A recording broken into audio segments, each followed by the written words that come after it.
Hello students, আমরা এখন বাংলা ব্যাকরণ ক্লাস করব। তোমাদের প্রত্যেকের কাছে বাংলা ভাষা পরিচয় এই বইটি আছে। তোমরা প্রত্যেকে বাংলা ভাষা পরিচয় বই বের করবে। আচ্ছা, বাংলা ভাষা পরিচয় বইয়ের ষষ্ঠ পাঠে আছে বচন। আজকের ক্লাসে আমাদের আলোচ্য বিষয় বচন।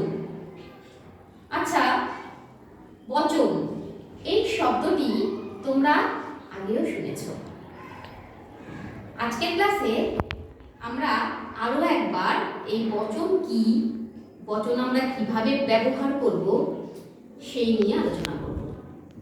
বচন এই শব্দটির অর্থ হলো বাক্য বা কথা, কিন্তু বাংলা ব্যাকরণে বচন বলতে কোনো কথা বা বাক্যকে কিন্তু বোঝায় না।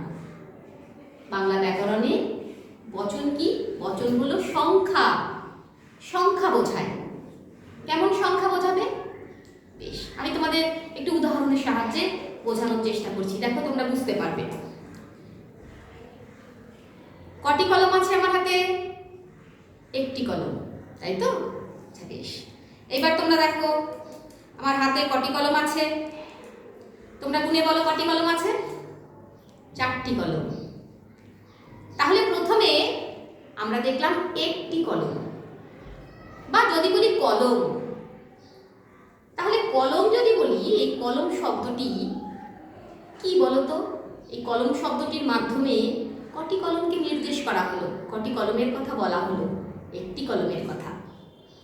কিন্তু যখন আমরা দেখলাম 4টে কলম, তখন কিন্তু একটি কলমকে বোঝানো হলো না, কারণ তার আগে আমরা 4 এই শব্দটি প্রয়োগ করেছি বা ব্যবহার করেছি। আবার আমরা 4টে কলম না বলে আমরা বলতে পারি কলমগুলি, বলতেই পারি। তাহলে এখানেও কিন্তু নির্দিষ্ট করে বলা না হলেও একটি কলমকে বোঝালো না, একাধিক কলমকে বোঝানো হলো। তোমরা কখনো কোনো গাছের ডালে একটি পাখিকে বসে থাকতে দেখো, তোমরা কি বলো? পাখিটি গাছের ডালে বসে আছে।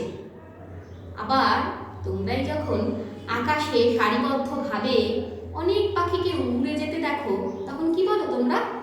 যে আকাশে অনেক পাখির দল উড়ে যাচ্ছে বা পাখিরা উড়ে যাচ্ছে। তোমরা কিন্তু প্রয়োগ করো, ব্যবহার করো, কখনো একটি বোঝাতেও ব্যবহার করা হয়, আবার কখনো বা একের বেশি, একাধিক বিশেষ্য পদ বা সর্বনাম পদ বোঝানোর জন্য আমরা কিছু চিহ্নকে ব্যবহার করি। যেমন আমি বললাম একটি বা একটি কলম, তাই তো? তাহলে কলমটি বা একটি কলম বা কলম, তাহলে এই যে টি, তারপরে একটি, এই শব্দগুলো কি? এক বচনকে বোঝালো। কিন্তু অপরদিকে আবার যখন আমরা বললাম কলমগুলি, তখন কি বোঝালো? অনেক কলমকে বোঝালো। তাহলে গুলি এই শব্দটির সাহায্যে আমরা বহু বচনকে নির্দেশ করলাম। আচ্ছা, তাহলে আমাদের মনের মধ্যে প্রশ্ন ছিল যে বচন কি? কিছুটা ধারণা আমরা পাচ্ছি, তাই তো? তোমরা দেখো বোর্ডের দিকে লক্ষ্য করো, কটি ফুল দেখতে পাচ্ছ তোমরা?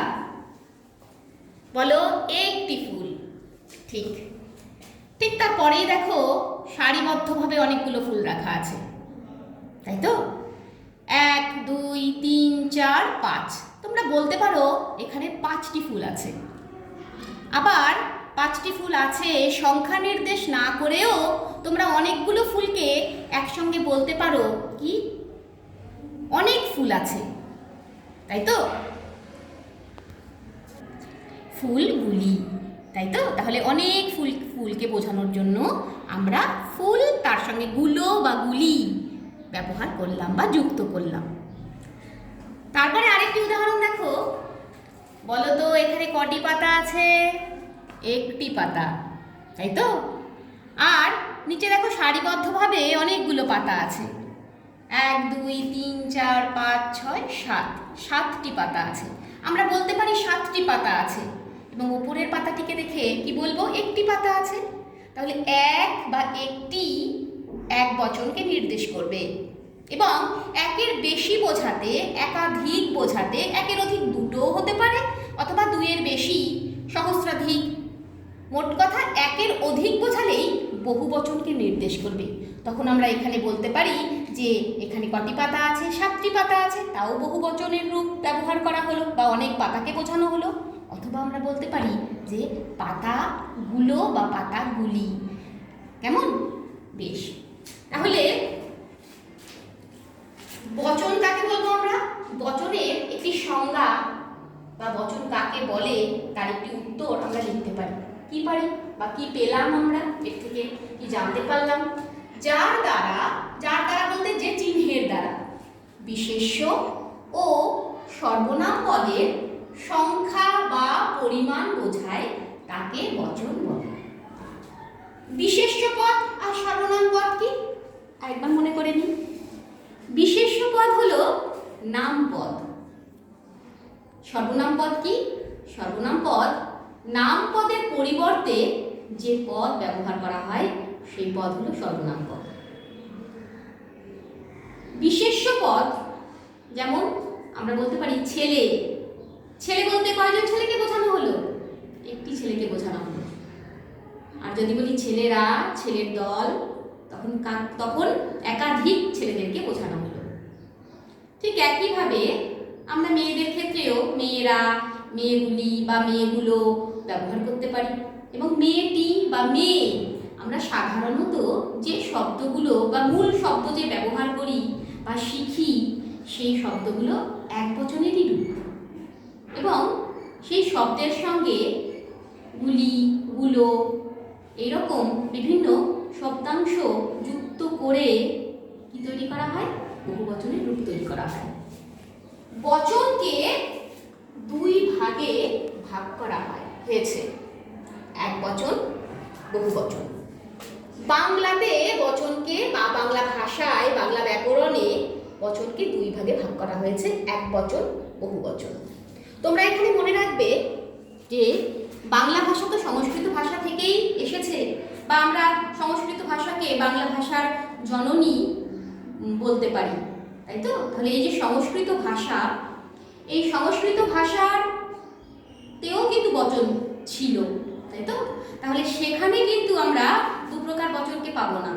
তোমরা যখন একটু উঁচু ক্লাসে উঠবে তখন তোমরা তোমরা যখন সংস্কৃত ভাষা সম্বন্ধে তোমাদের জ্ঞান হবে বা তোমরা জানতে পারবে, তখন তোমরা সেখানে দেখবে বচন সংস্কৃত ভাষায় 3 প্রকারের ছিল, একবচন, দ্বিবচন আর বহুবচন। কিন্তু বাংলা ভাষায় সংস্কৃত ব্যাকরণের মতন কিন্তু বচনকে 3 ভাগে ভাগ করা হয়নি, 2 প্রকারের বচন ভাগ করা হয়েছে।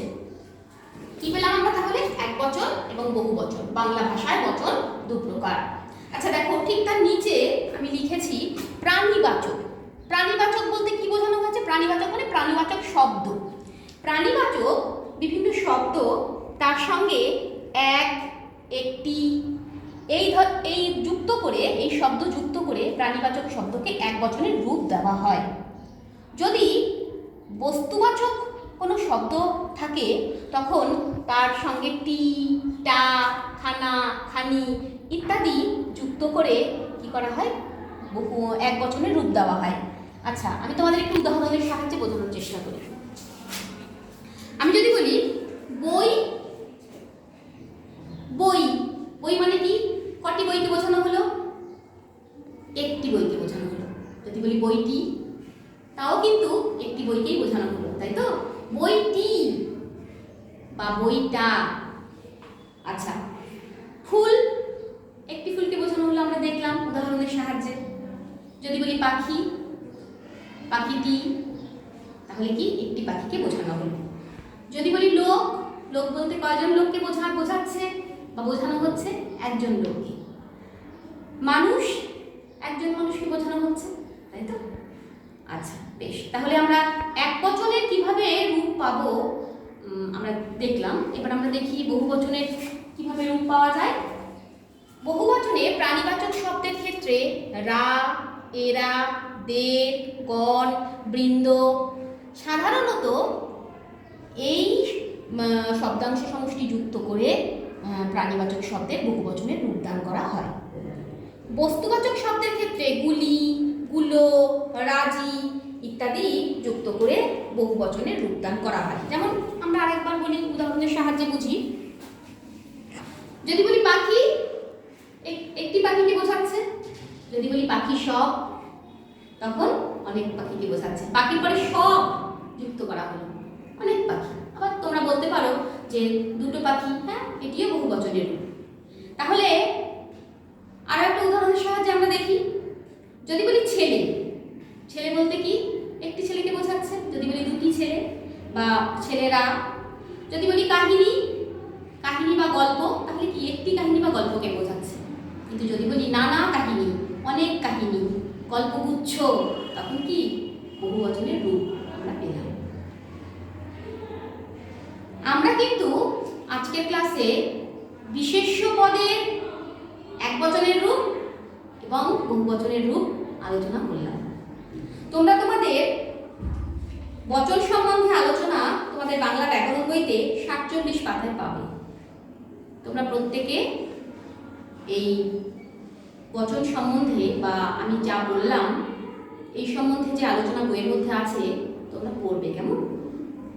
এর পরের ক্লাসেও আমরা বচন নিয়েই আলোচনা করব, কিন্তু সেখানে আমরা বিশেষ্য পদ নয়, সর্বনাম পদের বচনের যে রূপভেদ, অর্থাৎ এক বচনে কি হয়, বহু বচনে কি হয়, সেই রূপভেদ সম্বন্ধে আলোচনা করব। তাহলে আজকের ক্লাসে আমরা যা শিখলাম নিশ্চয়ই তোমরা বুঝতে পারছো, তাই তো? তোমরা প্রত্যেকে খুব ভালো করে তোমাদের বইকে ফলো করবে এবং আমি তোমাদেরকে কিছু কাজ দেব, সেগুলো তোমরা করবে। আজ তাহলে এ পর্যন্তই থাক। Thank you.